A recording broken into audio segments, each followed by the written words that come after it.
আমি জানে আলম অপুর ওয়াইফ। আমি আজকে কোনো নির্দিষ্ট রাজনৈতিক দল অথবা কোনো স্পেসিফিক পার্সনের বিরুদ্ধে কিছু বলতে আসি নাই। আমার হাজবেন্ডের সাথে গত 17 জুলাই থেকে আজকে পর্যন্ত যা ঘটছে আমি সেগুলোই ক্ল্যারিফাই করব, যেটা আমাকে জানে আলম অপু জানাইছে।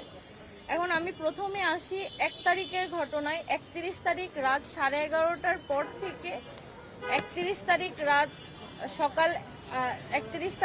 11:30টার পর থেকে 1 তারিখ সকাল 7:30টা পর্যন্ত এই সময়টাতে অপু কিন্তু মিসিং ছিল।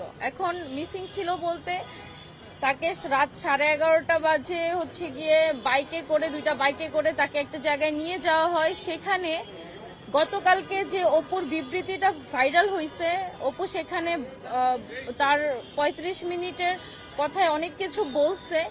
এই বিষয়গুলো কিন্তু আসলে অপুকে ওইখানে রেখে কাটসাট করে একটু একটু করে শিখিয়ে দিয়ে এইটাকে অ্যাড করে একটা ভিডিও কালকে প্রকাশ করা হয়েছে। অপুকে মূলত অ্যারেস্ট করা হয়েছে সকাল 7:30টা বাজে গোপীবাগ থেকে। হ্যাঁ, অনেকে জানে অনেকে জানে না। গোপীবাগ একজনের বাসার সামনে বা গলি থেকে ওকে অ্যারেস্ট করা হয়েছে। ডিবি অ্যারেস্ট করছে। অ্যারেস্ট করার পরে ওকে কিন্তু 7:30টা বাজে অ্যারেস্ট করে 11টার পরে অ্যারেস্ট দেখাইছে। এই যে 4 ঘন্টা এবং 4.5 ঘন্টার সময় অপুকে অমানবিক নির্যাতন করা হয়েছে। ডিবি পুলিশ আমাদেরকে অপুর কোনো সন্ধান দেয় নাই। তারা সকাল 11:30টার পরে যখন মিডিয়া জানছে, তারপরে থেকে রাত 12টা পর্যন্ত তারা ঢাকার বিভিন্ন জায়গায় অপুকে নিয়ে ঘুরছে। তারা কিন্তু অপুকে 24 ঘন্টার মধ্যে কোর্টে উঠায় নাই। 2 তারিখে দুপুর 3টার পরে অপুকে কোর্টে উঠাইছে এবং 10 দিনের রিমান্ড দাবি করছে, এটা সবাই জানে, এবং 4 দিনের রিমান্ড মঞ্জুর করছে। আমার লয়ার বলছিল, অর্থাৎ অপুর লয়ার বলছিল যে অপু কিন্তু মূলত জুলাইয়ের আহত যোদ্ধা। তার কিন্তু নিউরো সায়েন্স হসপিটালে চিকিৎসাধীন অবস্থায় সে এখনো আছে, তার ব্রেনে ড্যামেজ আছে। তো আমরা ওইগুলো মেডিকেল পেপার সাবমিট করে অনেক রিকোয়েস্ট করছিলাম ওকে যেন রিমান্ড না দেওয়া হয়। তারপরেও 4 দিনের রিমান্ড দেওয়া হয়েছে। এই 4 দিনের রিমান্ডে অপুকে অমানবিক নির্যাতন করছে। এই 4 দিনের মধ্যে পুলিশ এবং ডিবি উভয় আমাদেরকে হয়রানি করছে। আমি গুলশান থানা টু ডিবি অফিস টু আবার গুলশান থানা থেকে আমি কেরানীগঞ্জ কারাগার পর্যন্ত অপুর জন্য খোঁজ খবর নিয়েছি। 3 তারিখে যেটা হয়েছে, 2 তারিখে তো অপুকে রিমান্ডে নিয়ে চলে গেল। 3 তারিখে আমি তদন্তের কাছে ফোন দিছি যে এই মামলার তদন্ত আছে। আমি বলছি অপু কোথায় আছে, ওনারা বলছে আমাদের কাছে অপু নাই। পরে আমি ডিবির কাছে গেছি, ডিবিও বলছে আমাদের কাছে অপু নাই। পরে আবার আমি যখন গুলশান থানায় তদন্তের কাছে গেলাম, উনি বলল যে আমরা অপুকে কোর্টে চালান করে দিছি, অপু আমাদের কাছে না। হইতে পারে ওনাদের তদন্তের স্বার্থে ওনারা আমাকে মিথ্যা কথা বলছে, কিন্তু ওনারা আমাকে এইটুকু বলতে পারতো যে অপু আমাদের কাছে আছে, সেফ আছে। এবং 6 তারিখে রিমান্ডের পরে যখন অপুকে উঠানো হয়েছে, হ্যাঁ, তখন 6 তারিখে যখন উঠায় কোর্টে, তখন অপু কিন্তু 164 দিছে। হ্যাঁ, পুলিশের কাছে এবং ম্যাজিস্ট্রেটের কাছে 164 দিছে। সেখানে কিন্তু সে কোনো ব্যক্তির নাম স্বীকার করে নাই যে তাকে দিয়ে কে চাঁদাবাজি করায় বা তাকে চাঁদাবাজ বানাইলো কে। ঠিক আছে, অপুর কিন্তু পূর্বে চাঁদাবাজির কোনো রকমের রেকর্ড নাই। সে একদম নিরেট অসহায় একটা ছেলে। বাবা মারা গেছে, মা আছে, জীবিত আছে, কিন্তু মা অন্যত্র বিয়ে করছে। অপুর কিন্তু বাবা মা, সেই সূত্রে বাবা মা কেউ নাই এবং ওর পাশে দাঁড়ানোরও কেউ নাই। এই কঠিন সময়টাতে অপু যে নিজে কিভাবে ফাঁসছে। এখন আসি আমি 17 তারিখের ঘটনায়। 17 তারিখে 16 তারিখ থেকে ওরা শাম্মী আহমেদকে ধরার জন্য গুলশানের বিভিন্ন জায়গায় বিভিন্নভাবে টহল দিচ্ছিল। কিভাবে ওদের কাছে নিউজ ছিল যে শাম্মী আহমেদ ওখানে আছে। তো শাম্মী আহমেদকে ধরারই মেইন উদ্দেশ্য ছিল। অপু কিন্তু জানতো না পরবর্তী ঘটনা কি হবে বা এখানে চাঁদাবাজির ঘটনা ঘটবে কিনা বা কিছু। এটা পুরাটাই একটা প্ল্যান ছিল, পূর্ব প্ল্যান, যে এই সমন্বয়ক অথবা আপনার এই এনসিপির নেতাদেরকে দাবায় রাখার জন্য একটা নির্দিষ্ট দল ওদের পিছনে লেগে আছে। কারণ ওদেরকে ইউজ করে অনেক বড় একটা স্বার্থ সিদ্ধি করতে পারে অনেকগুলা দল। প্রত্যেকটা দলই তাদের এগেনস্টে কথাবার্তা লিখে তাদেরকে দাবায় কিন্তু তাদের স্বার্থ হাসিল করতে পারে। সেই উদ্দেশ্যে অপুকে এখানে ফাঁসানো হয়েছে। ওই বাসায় অপুদেরকে ডেকে নিয়ে যাওয়া হয়েছে। অপুরা নিজে থেকে শাম্মী আহমেদের বাসায় ভিতরে যায় নাই। এবং দেখেন, আপনারা ভিডিওতে দেখছেন অপুর পাশে একটা ব্যাগ রাখা হয়েছে, সেখানে দাবি করা হয়েছে যে 10 লাখ টাকা আছে ওই ব্যাগের মধ্যে। ওই ব্যাগটা কি ওরা জোরপূর্বক চাঁদা হয়? কিভাবে জোরপূর্বক টাকা আদায় করলে চাঁদা হয়? কারো কাছ থেকে বেআইনি ভাবে জোরপূর্বক টাকা আদায় করলে সেটা চাঁদা হয়। ওই লোক নিজে এসে অপুর পাশে ব্যাগটা রাখছে, অপুকে উনি ইচ্ছাকৃতভাবে টাকা দিচ্ছে। উনার স্বার্থটা কি? অপু আর রিয়াদের মতো ছোট ছোট ছেলেদেরকে উনি কেন এত টাকা দিবে? উনার স্বার্থটা কি? ওনাকে কেউ প্রশ্ন করছে? বা শাম্মী আহমেদকেই বা কেন এখনো গ্রেফতার করা হয় নাই? কেউ কি প্রশ্ন করছে? ছুড়ে ফেলে নাই? অপু বা রিয়াদকে ওনারা কেন এত টাকা দিতে বাধ্য? এই প্রশ্নটা কেউ করে নাই কেন? অপু ওইখানে যাওয়ার পরে বুঝতে পারছে যে সে টাকা অফার করছে, এবং পরবর্তীতে যখন রিয়াদ ওকে নিয়ে বাইরে চলে আসছে তখন অপু অবজার্ভ করছে যে এখানে অন্য ঘটনা ঘটছে। কারণ অপু এর আগে কোনোদিন কারো কাছ থেকে 1 টাকা কেউ বলতে পারবে না হ্যাঁ অপু দরাজ কণ্ঠের, অপুর অনেকের সাথে খারাপ সম্পর্ক, কারণ অপুকে দিয়ে ওরা তাদের স্বার্থ হাসিল করতে পারে নাই। অনেকে তার কাছে পদ চাইছে, অনেকে সুপারিশ চাইছে, অনেকে বিভিন্ন মন্ত্রণালয়ে তাদের পদ বহাল রাখার জন্য অনেক রকমের সুপারিশ চাইছে, অপু করে নাই। এবং এই মানুষগুলাই অপুর এগেনস্টে লেখালেখি করছে। এবং আমি তো বলবো অপু পুরাপুরি মিডিয়া ট্রায়ালের শিকার হয়েছে। ঠিক আছে, এই যে অপুকে 4 দিন রিমান্ডে রাখছে একটা নাম বের করার জন্য, অপুকে রিমান্ডে রাইখা ব্ল্যাকমেইল করছে। কিরকম ব্ল্যাকমেইল? 2000 পুলিশ হত্যা, এই প্রত্যেকটা হত্যা মামলায় অপুর নাম দিবে। 4 দিনের রিমান্ড, একটা ছেলে অমানবিক, খায় নাই দায় নাই কিচ্ছু নাই, তাকে এভাবে নির্যাতন করার পরে যে কোনো মানুষ বায়াস্ট হয়ে যাবে, যে কোনো মানুষ যা তা স্বীকার করতে রাজি, তারে দিয়ে এগুলো করাইছে। আমি সরি, আমি একটু উত্তেজিত হয়ে যাচ্ছে, আমার কণ্ঠ অনেক বেশি জোরে হয়ে যাচ্ছে। তারপরেও আমি বলতে চাই, তারপরে হচ্ছে পুলিশ ওকে এই হত্যার তো হুমকি দিছে, বলছে যে যতদিন রিমান্ড দরকার তারা নিতে পারবে, এগুলো তাদের কাছে কোনো ব্যাপার না। তারা সেই রিমান্ডের ভয় দেখায় ছেলেটাকে এরকম করছে। এবং আমার হাজবেন্ডের পার্সোনাল ছবি ভিডিওস আছে, এটা সবারই থাকে। হ্যাঁ, ওই ভিডিও ছবিগুলো পার করে পুলিশ নিয়ে ওইটা দিয়ে ব্ল্যাকমেইল করার হুমকি দিছে। একরকম ছেলেকে হিপনোটাইজ করে ফেলছে। অলরেডি অপুর কিন্তু ব্রেনে প্রবলেম আছে, ও কিন্তু আহত যোদ্ধা। এই আহত যোদ্ধা বা সমন্বয়কদের উপর এত রাগ কিসের? সবার রাগ, সবাই এদেরকে দমন করতে চায়, সবাই ওদেরকে পুইতা ফেলতে চায়। এরকম কেন? শুধুমাত্র সমন্বয়ক এই জন্য তাকে, আপনারা জানেন ওরে কাশিমপুর কন্ডেম সেলে রাখা হয়েছে। 5 জন আসামি, একজন আপনার ফাঁসির আসামিরা যেই সেলে থাকে তাদেরকে সেখানে রাখা হয়েছে। তার অপরাধ বা তার ধারা তো বেশি না, সে যে অপরাধ করছে সে অপরাধের অনুযায়ী তাকে তো সে এর চেয়ে বেশি, বলে না যে লঘু পাপে গুরুদণ্ড, সেই গুরুদণ্ড পাইছে। জানে আলম অপু জানতোই না যে ওইখানে চাঁদাবাজি হচ্ছে বা হবে, কিন্তু ইচ্ছা করে তাকে এই বিষয়গুলা বারবার মিডিয়া ট্রায়ালে নিয়ে আসছে। তারপরে এই যে এখন যে পরিস্থিতি ঘটছে, আমি নিজেকে অনিরাপদ মনে করতেছি। এই আপনারা বলেন যে এতদিন পরে কেন এই ভিডিওটা আসলো?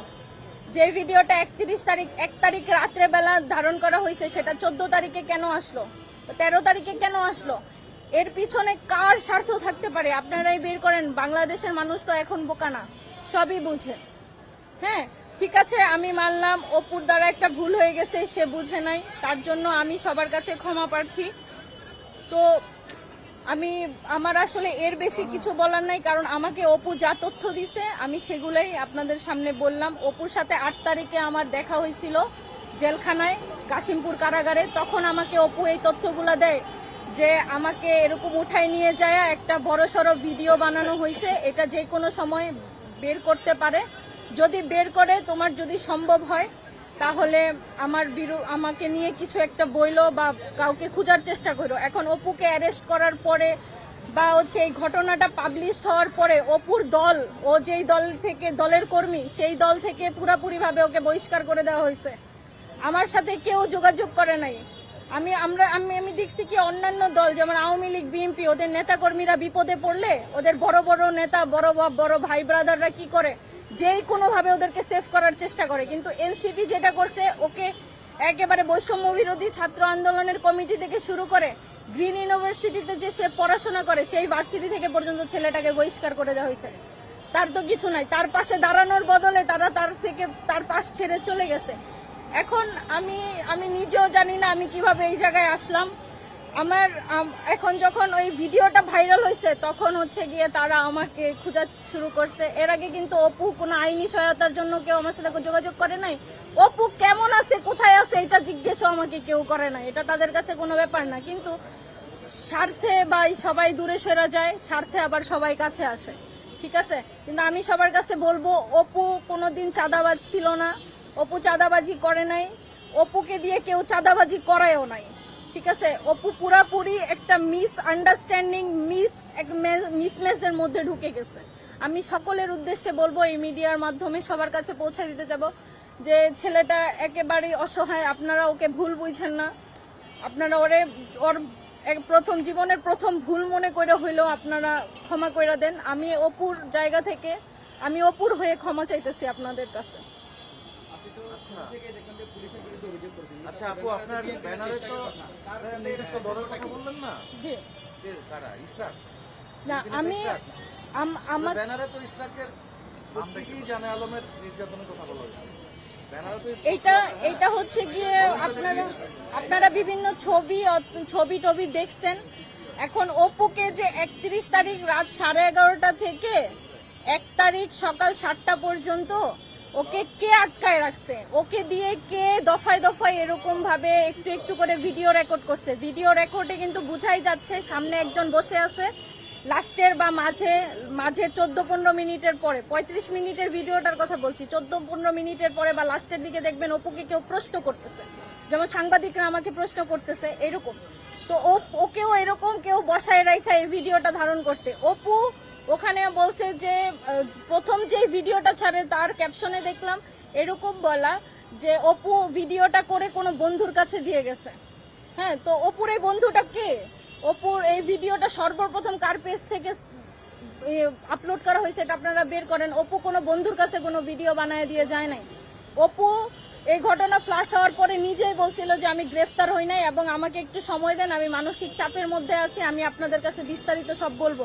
কিন্তু সেই ছেলেটা এটা বলার সুযোগ পায় নাই। ও 26 তারিখে যখন 5 জনকে একসাথে অ্যারেস্ট করছে, অপু কিন্তু সেই ঘটনাস্থলে ছিল না। অপুর যদি টাকার লোভ থাকতো বা চাঁদাবাজি করার ইচ্ছা থাকতো, সেদিন 40 লাখ টাকা আনার জন্য ওই 5 জনের মধ্যে অপুকে পাওয়া যেত। এখন আপনারা বলতে পারেন যে অপুর হচ্ছে সিসিটিভি ক্যামেরা ভাইরাল হয়েছে, যে অপু হাইটা চইলা যেতেছে, পলায়ন করতেছে, ওইটা অপু ছিল না। অপু ওই দিন ওই ঘটনাস্থলে তো দূরের কথা, ঢাকার মধ্যে ছিল না, অপু ছিল কিশোরগঞ্জ। মিঠামাইন চলে গেছিল, ও বুঝতে পারছিল যে ওকে এগুলার মধ্যে ফাঁসানো হবে। বিএনপি নেতা ইশরাকের সঙ্গে কি সম্পর্ক সেটা তো আমি বলতে পারবো না, কিন্তু এখানে অপুকে ইউজ করে একটা দল নিজেদের স্বার্থ হাসিল করতে চাইছে কাউকে দাবানোর জন্য, এবং এটা তো সবার কাছে ক্লিয়ার। কোন দল সেটা তো আমি বলতে পারবো না, তাই না? হ্যাঁ, এখন আমি আপনাদেরকে বলতেছি যে 31 তারিখ রাত 11:30টার পর থেকে 7টা পর্যন্ত ওকে যে বন্দি করে রাখলো, ওইখানে ওর যে স্বীকারোক্তি নিল, এই স্বীকারোক্তিটা নিল কারা? এবং গোপীবাগ কার বাসা? গোপীবাগ কার বাসা? ইশরাক ভাইয়ের বাসা না? এবং অপুকে তো ইশরাক ভাইয়ের বাসার সামনে থেকেই ধরছে। এবং আপনারা দেখেন কয়েকটা ছবি টবি ঘুরে বেড়াচ্ছে, এগুলো তো সব ইশরাক ভাইয়ের বাসাতেই। এখানে তো বলার সন্দেহর কিছু নাই যে অপুকে নিয়ে ইশরাক ভাই জোরপূর্বক এগুলো করাইছে।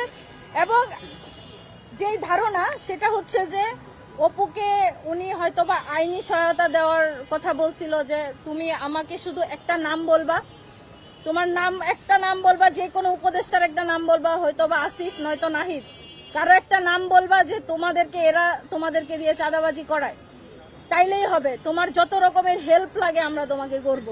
আপনার ধারণা এরকম হতে পারে বলতে? জি জি, আমি ভিডিওতে বলছে 26 তারিখের পর প্রতিনিয়ত আপনার সঙ্গে কথা হতো, তখন তিনি আপনাকে কি বলছেন? তখন উনি না উনি বলছে যে আমি পুরাপুরি ফেসে গেছি, এটা আমি বুঝতেই পারি না, আমি নিজে যাই ওইখানে এইরকম সিচুয়েশনে পড়ে যাব। আমি জানতামই না যে ওইখানে রিয়াদ টাকা নিতে গেছে বা ওই আঙ্কেলও আইসা রিয়াদকে টাকা দিবে, এগুলা অপু জানতোই না। অপু গেছে শাম্মী আহমেদকে ধরার জন্য, এটাই ওর উদ্দেশ্য, আর কোনো উদ্দেশ্য ছিল না। ঠিক আছে, এখন এই 31 তারিখের রাতে থেকে সকাল 7টা পর্যন্ত এই সময়টাতে অপু গোপীবাগে ছিল। গোপীবাগ থেকে অপুকে অ্যারেস্ট করছে। আপনারা ডিবির কাছ থেকে খোঁজ খবর নেন, ওনারাই তো বলবে ওরা কোত্থেকে নিয়ে আসছে।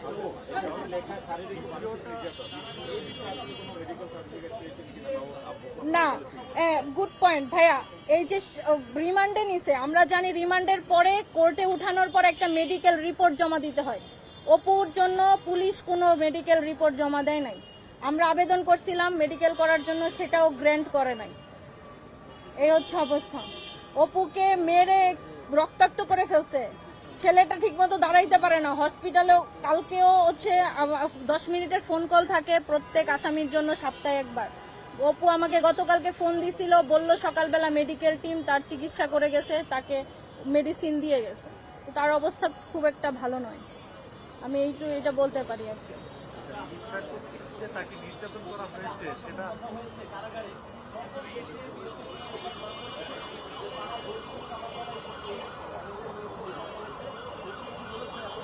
না, আমাকে ওইরকম কোনো কিছু বলে নাই, কারণ আমি অলরেডি অবগত যে অপু কোথায় ছিল। অপু ছিল গোপীবাগে, আপনার সাদেক হোসেন খোকার যে বাসা, হ্যাঁ, সেখানে অবস্থানরত ছিল অপু সারা রাত। সেখানে ওই স্টেটমেন্টগুলো দিছে, এই স্টেটমেন্টটা ওই বাসা থেকে, এটাই সত্যি। অপুকে তুলে নিয়ে গেছে, নিয়ে গিয়ে ওইখানে সারা রাত দফায় দফায় ওর ভিডিও ধারণ করছে, একটু একটু করে অ্যাড করছে, এবং এই 14 দিন মাথায় এসে সেটা ভাইরাল করছে। কেন করলো? এতদিন কেন করে নাই? এবং আপনারা প্রশ্ন করতে পারেন যে আপু আপনি এতদিন কেন এগুলো সামনে আনেন নাই? না, আমার পাশে কেউ ছিল না, আমি কাউকে চিনি না। এই যে মিডিয়া আপনারা সবাই সামনে আমার দাঁড়ায় আছেন, এতগুলো চ্যানেল, এইগুলাকে তো আমারে ম্যানেজ করে দিছে অপুর দলের। যখন অপুর এনসিপির উপরে প্রশ্ন আসলো, যখন এনসিপির উপরে প্রশ্ন চলে আসলো, এনসিপির স্বার্থে চলে আসলো, তখন তারা আমাকে এখানে নিয়ে আসছে। আমি এতদিন এই কথাগুলো বলার মানুষ পাচ্ছিলাম না, আমি কাকে বলতাম? আমি আমার জায়গা থেকে যতটুকু অপুর জন্য করার অতটুকু করছি। এখন আমি জানি না যে আজকের পরে অপু সাধারণভাবে জীবনযাপন করার সুযোগ পাবে কিনা। তার নামে আরো মামলা মোকদ্দমা হইতে পারে, তারপরে হচ্ছে গিয়ে জামিন নাও হইতে পারে, সাজাও হয়ে যেতে পারে। আমি সবার কাছে অনুরোধ করব এগুলা যেন না হয়। ছেলেটা পুরাপুরি একটা মিডিয়া ট্রায়ালের শিকার হয়েছে। আপনারা এত কঠিন হয়েন না আমাদের প্রতি। আপু 31 তারিখের পর থেকে 2 তারিখে কোর্টে তুলছে না? জি, 31 তারিখের পর থেকে সকাল অ্যারেস্ট ডেট 11টায় না? 31 তারিখ না, 1 তারিখে সকালবেলা 7:30টায় অ্যারেস্ট এই করছে। সময়টা কি আপনি ধারণা করছেন যে ওই বিএনপি নেতার আন্ডারে এসে ছিল, এই ভিডিওটা তখনই করা হয়েছে? না না, এটা রাতে করা হয়েছে, আর অ্যারেস্ট করছে 7:30 বাজে, আর অ্যারেস্ট দেখানো হয়েছে 11টার পরে। এই সময়টাতে ডিবি ওকে মারধর করছে, এটা অপু নিজেই আমাকে বলছে। ভিডিওটা কাদের চাপে করছে?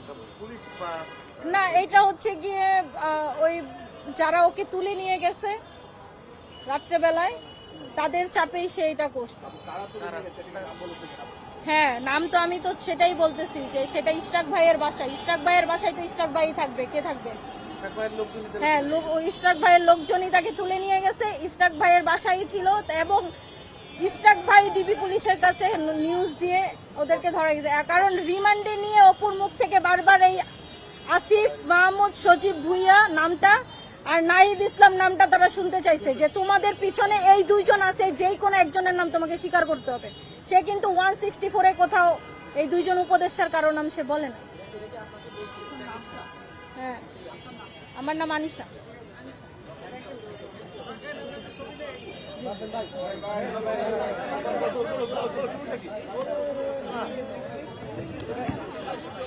আমি বলবো যে আমি এখন নিরাপত্তাহীনতায় ভুগতেছি।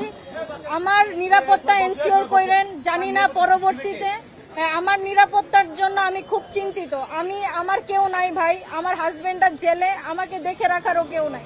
আমি মেয়ে মানুষ, আমি আসলে আমার হাজবেন্ড যেন সুন্দর, আমি চাই যে সে এসে, আমি আগেও চাইতাম, এখনো চাই, সে কোনো রাজনীতি না করুক এবং সুন্দর নর্মাল সাধারণ জীবনযাপন করুক, সেটা যেন সে পায়। এবং আমি এরপরে আজকের পরে যে আমি এখন বাসায় যাব, বাসায় কিভাবে থাকবো বা আমার নিরাপত্তা কতটুকু, আমার যেন কিছু না হয় ভাই। বাইকটা না, চাঁদার টাকায় বাইকটা কিনছে রিয়াদ, অপুকে নিয়ে গিয়ে অপুর নামে, কারণ রিয়াদের নামে অলরেডি 2টা বাইক আছে। এই বিষয়ে আমি একটু বলি।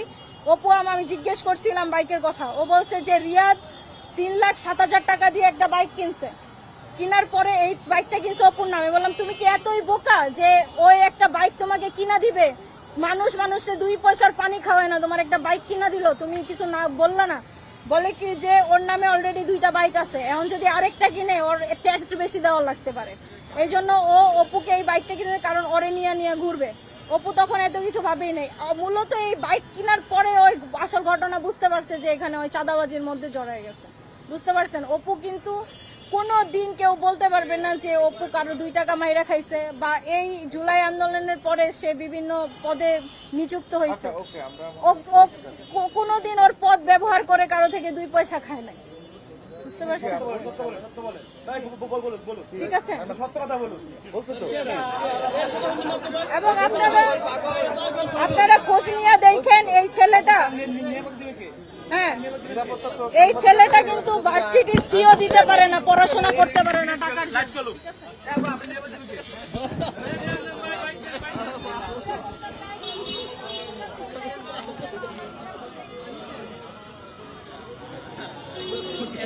হ্যালো ওই যে মাত্র শেষ করলাম।